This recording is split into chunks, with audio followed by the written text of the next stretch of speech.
is where the free world ends and the communist dominion begins. This is the border between West Germany and Eastern Europe. Here is where Winston Churchill's simile of the Iron Curtain is made terrifyingly real. Hundreds of miles of high steel fence along the boundaries of East Germany and Czechoslovakia. It is from somewhere behind this steel barrier that attack would come should the communists employ armed force to press their dream of world domination.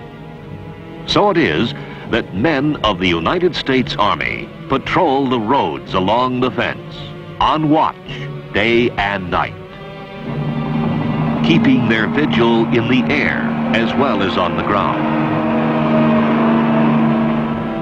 Reports flow back constantly to 2 United States cavalry regiments that are poised along the border of West Germany, ready to hurl themselves at the foe should invasion come, determined to slow his advance until the free world deploys its armed might.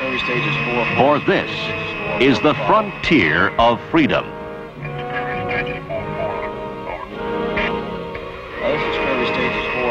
These men are the border watchers.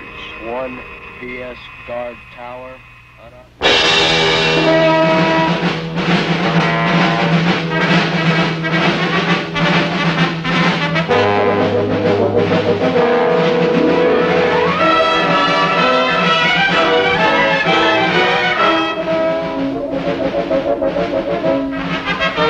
One of the most honored unit insignias in the United States Army is the regimental crest of the 2nd Armored Cavalry Regiment, serving its country since 1836. Today, its motto, toujours prêt, always ready, is more significant than ever, as the men who wear it carry their vigil into the skies. That is Czechoslovakia in the distance, occupied by armies of the Soviet Union, a totalitarian power that has used armed force to dominate its neighbors. It is lush countryside, a landscape painter's delight. Massive castles frown over sunny fields and dark forests. The red-tiled roofs of ancient towns gleam like illustrations from a medieval storybook. Rolling meadowlands, fertile soil for wheat and other crops, breathe a tranquil peace. Only the frontier fence mars the pastoral scene. It runs like an ugly scar, interminably across meadowland and valley. Ominous watchtowers link it at regular intervals.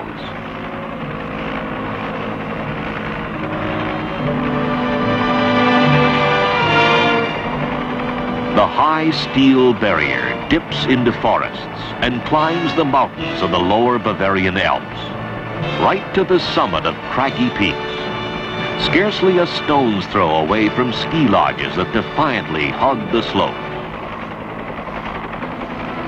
This evil partition sunders towns and villages. Below lies Eisenstein, riven apart by the border, which even runs through the railroad station. The locomotive is West German. The rails on the Czech side of town, called Markt Eisenstein, lie rusting in disuse. On the ground, an iron barrier at the railroad station marks the division between 2 worlds.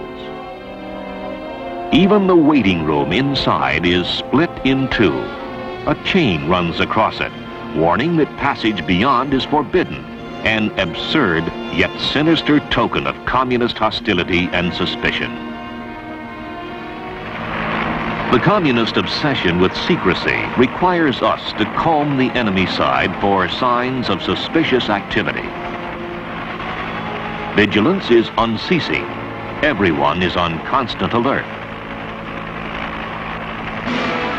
The helicopter crew must check with base every 10 minutes. Any delay is a cause for alarm. The roving patrols are backed up by a series of fixed observation points, operated on a 24-hour, 7-day basis by troops of the 2nd Armored Cavalry Regiment. Atop the tower, trained eyes constantly scan enemy territory. 3 men walking northeast of Tower 2. Seem to be checking fence, carrying on the right shoulder 58 Popper automatic weapons. Still observing. The search is for anything out of the ordinary. Even slight changes in familiar scenes can be significant. Traffic on a road seldom used, a new building, a fresh clearing. An increase in personnel at a Czech watchtower. Whatever the activity reported by the observer, the sergeant in charge immediately phones it back to higher headquarters. Quebec 709451. 3 men.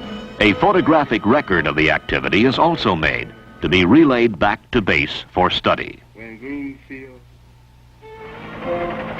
The hundreds of miles of Czech border the 2nd Armored Cav must patrol, its remoteness from regimental headquarters, has required the establishment of semi-permanent base camps like this one, Camp Gates.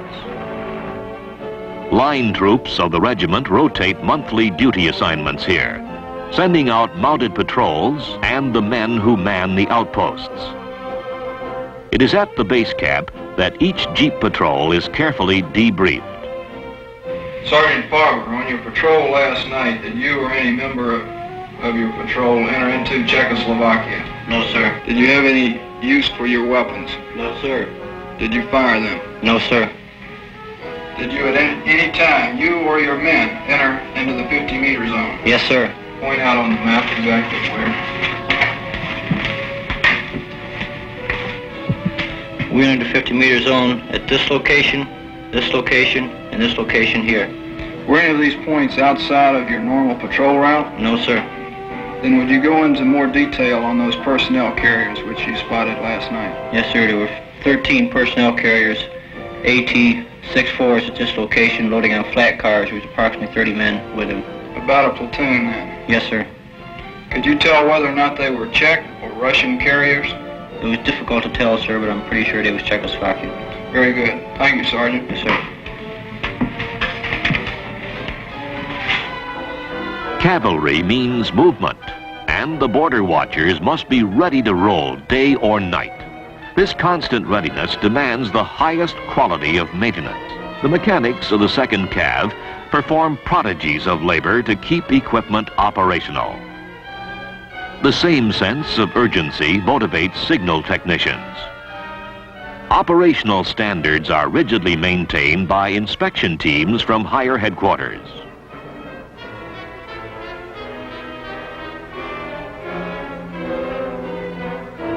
CMMI stands for Command, Maintenance, and Management Inspection. These experts seek one simple but vital goal: 100% operational readiness. Men, as well as equipment, must be kept in a high state of readiness. Repeated practice alerts, called without warning, train the troopers to move out fast, but in perfect order, without getting in one another's way. While this mechanized infantry squad enters its armored personnel carrier, tank crews mount their M60A1 tanks. The main gun is unlocked. Tube and turret action are checked. The tank commander secures the radio antenna, while the powerful diesel engine warms up. The steel giant stirs into motion. The convoy is rolling. The alert usually develops into a field training exercise in which combat elements take up defensive positions or engage in tactical maneuvers. Frequently, the maneuvers are large-scale, testing the operational readiness of major cavalry units such as squadrons. These operational readiness tests, ORTs, are carried out under simulated battlefield conditions. Attack and counterattack are executed with the aggressiveness and verve that are typically cavalry in style.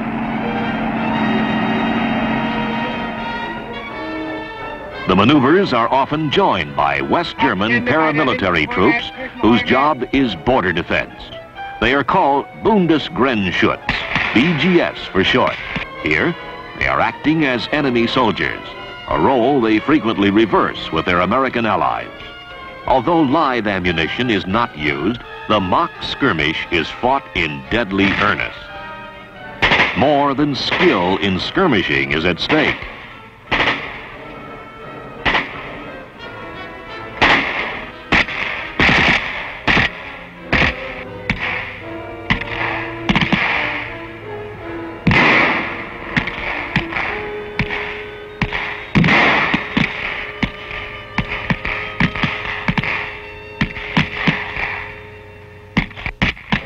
These men of the German Federal Republic are prepared to defend their country and the nations allied to them in NATO.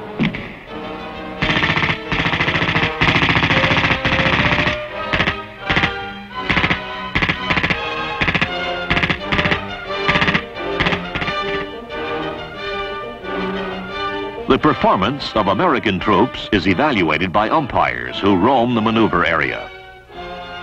These men are officers or high-ranking non-coms of great experience. They grade the skill and teamwork of fighting units. Particular attention is paid to the leadership qualities shown by those in command.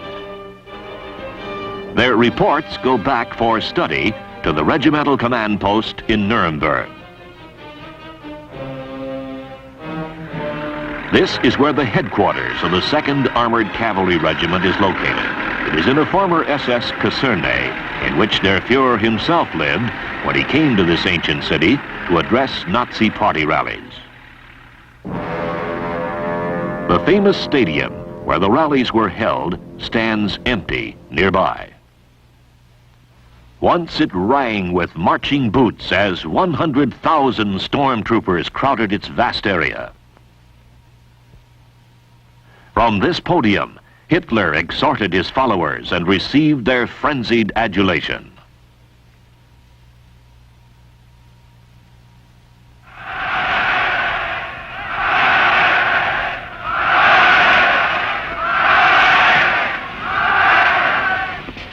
So wie dieser Block hier und sie wird in Deutschland durch nichts zerbrochen. Und wenn jemand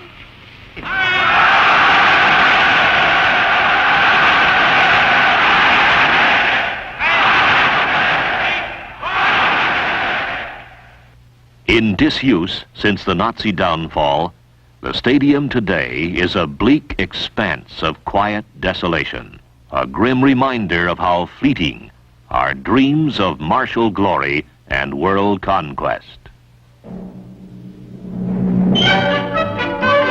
In vivid contrast, modern Nuremberg throbs with the life and noise of a busy metropolis. Nuremberg is one of West Germany's major metropolitan areas.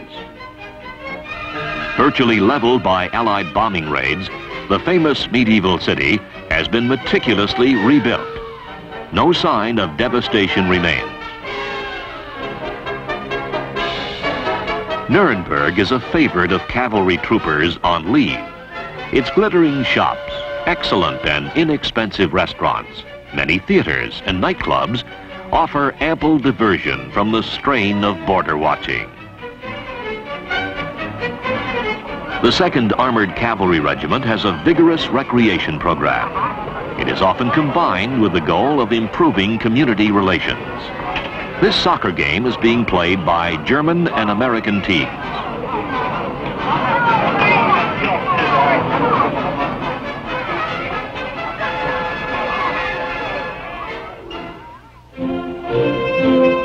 Sharing the border watch with the 2nd Cav is the 14th Armored Cavalry Regiment.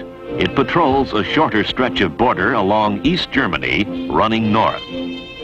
The northernmost section of the border is manned by British troops. Headquarters of the 14th is at Fulda.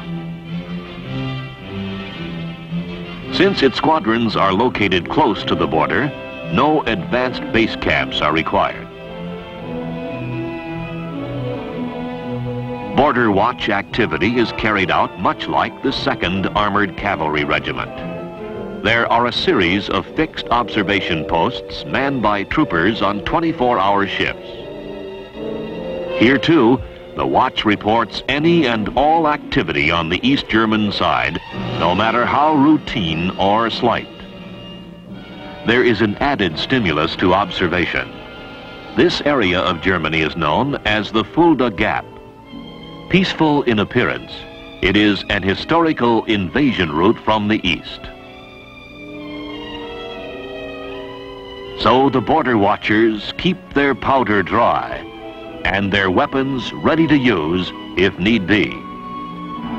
Flying cavalrymen make daily border sweeps. They are grounded only when inclement weather limits aerial observation. The main task of watching the enemy side falls on the mobile ground patrols. Their visibility is least impaired by bad weather. Communist border guards scrutinize us with equal intensity. The East Germans seem to make themselves more visible than the Czechs. Note that the fence that runs here is a double one. The East Germans are diligent in keeping them in good repair.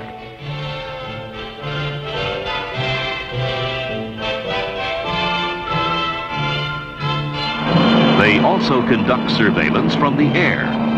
Their helicopters are Russian-made and fast. Their pilots are skilled. Communist watchfulness is meant more for their own people than for us. A trap for would-be escapees is seen below from one of our helicopters. Long strips of earth are plowed close to the fence. When the earth is soft, it leaves telltale footprints of anyone attempting to flee the communist paradise. The soft, fresh earth holds a deadly menace. It is seeded with mines.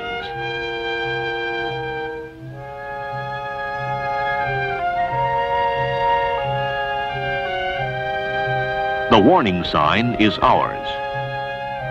Concrete bunkers crop up at intervals. They are sited so as to command a wide field of fire along the fence. The striped border markers bring a slight touch of color relief to the grim scene. Stones painted yellow also serve to mark the boundary line. One of the grotesque results of the division between East and West Germany is this house that straddles the boundary line. Its occupants abandoned the part on East German territory and live only on the West German side. There are a few authorized openings in the East German barrier. This is a legal crossing, a customs station through which flows a meager amount of traffic from the two Germanies. The men crossing to check the automobile are West German. One is a Zollner, a customs official. The other is a member of the German border troops, the BGS. Guten Tag, wie geht's? Danke. Gut. I'm Taylor, this is Lieutenant Shin from Hunter BGS. I'm Taylor from Fulda. Angenehm. The West Germans patrol their border jointly with the U.S. cavalrymen. They make contact frequently to exchange information. 109 over to Theobaldstoft and then to 107 where we're presently located. Good. I have been from here to Habels, to Newswartz, to Gunther's, and then to here. An American sergeant is doing the interpreting. Selbe Streiten den Sie hat gefahren. Aber der hat Tag von diesen Ecke überhaupt die Nordschwarz und kommt es bis hier am Anhausen, wo wir sind jetzt. Ne? Ja, danke. Wir haben bis jetzt diese Beobachtungen gemacht, die ich Ihnen hier... Guten Tag, ich glaube, wir kennen uns noch nicht. Ich bin Feldwebel Stoff. Seit wann sind Sie hier?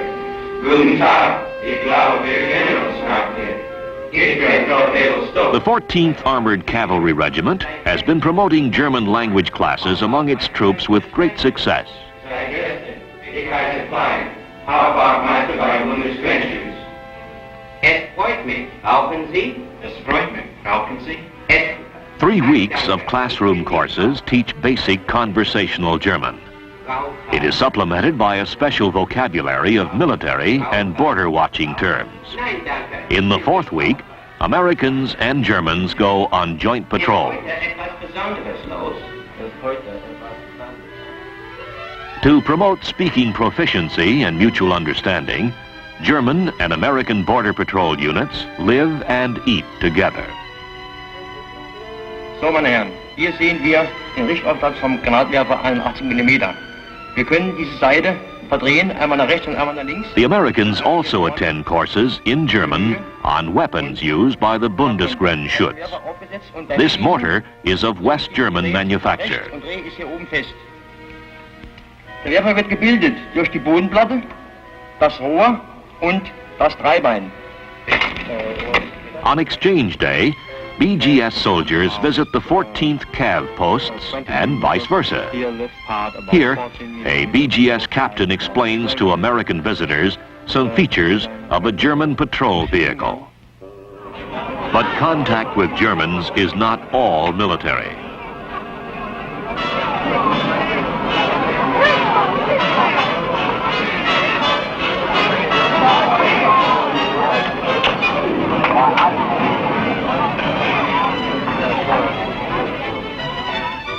Social relationships are encouraged by both forces.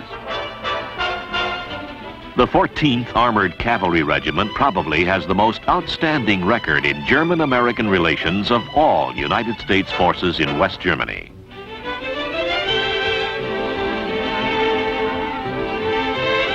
This sustained effort to cultivate friendship reaches deep into German civilian life. A popular activity is a week on the farm, during which cavalrymen help out in spring planting or fall harvesting. Preference is given to farms in the border vicinity. The cavalrymen also have a highly successful emissary of goodwill in their band. The band travels throughout the 14th Cav area, giving enormously popular concerts, participating in holiday celebrations and ceremonial affairs. These acts of friendship are strongly appreciated and reciprocated by the local Germans.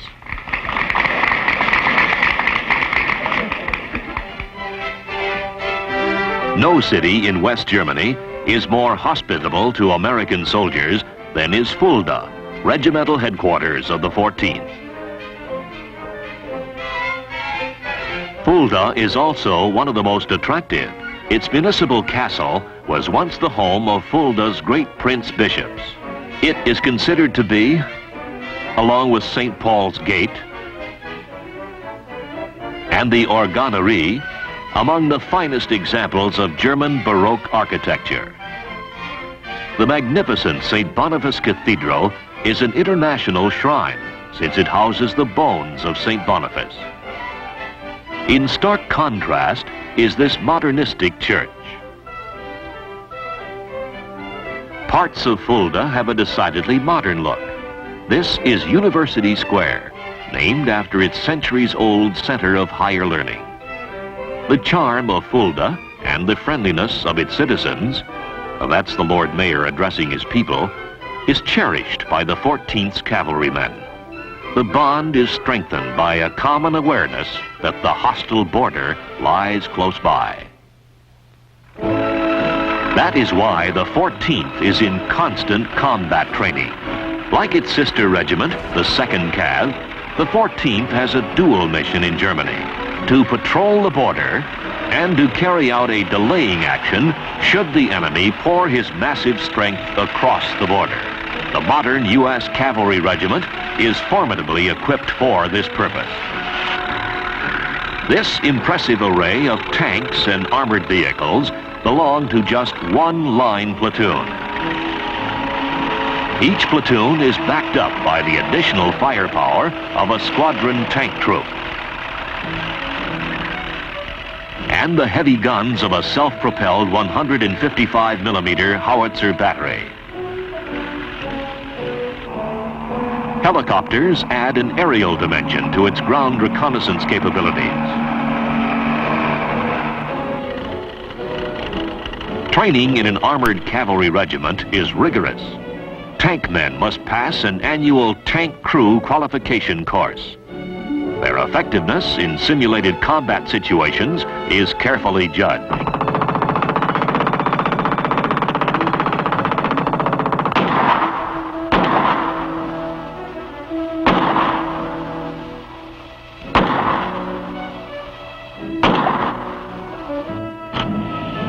The cavalry's foot soldiers must also undergo strenuous tests in what is known as MISPIC, Mechanized Infantry Squad Proficiency Course.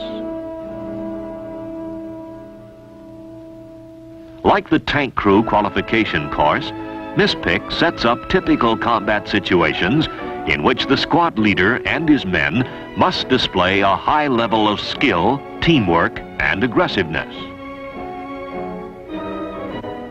Howitzer batteries and 4.2 mortar crews must also pass annual qualification tests. It is all a far, far cry from the horse and saber days. The cavalry steeds are of iron now, and have even taken wing, like Pegasus. The thunder of horses' hooves has given way to the clank of treads and the beat of rotor blades. But the spirit of the past still rides with the 2nd and 14th Armored Cavalry Regiments. The cavalryman's traditional dash and boldness, his fierce pride in the battle history of his regiment, burn as strong as ever. The 2nd Cav, which fought valiantly in almost all of America's historic wars. The Mexican, the Civil, the Spanish-American, World War I and World War II. The 14th Cav, which fought the Philippine Moros 2 generations ago and won imperishable fame in World War II in the breakout at San Lo, the Battle of the Bulge, and the capture of the Remagen Bridge. Yes, the cavalry traditions of honor, valor, dedication are very much alive today. Here, on the West German border, there is no questioning as to why men are prepared to fight. The issue is clear. Freedom is at stake. And these 2 great cavalry regiments, the Border Watchers, will, if need be, fight to preserve it.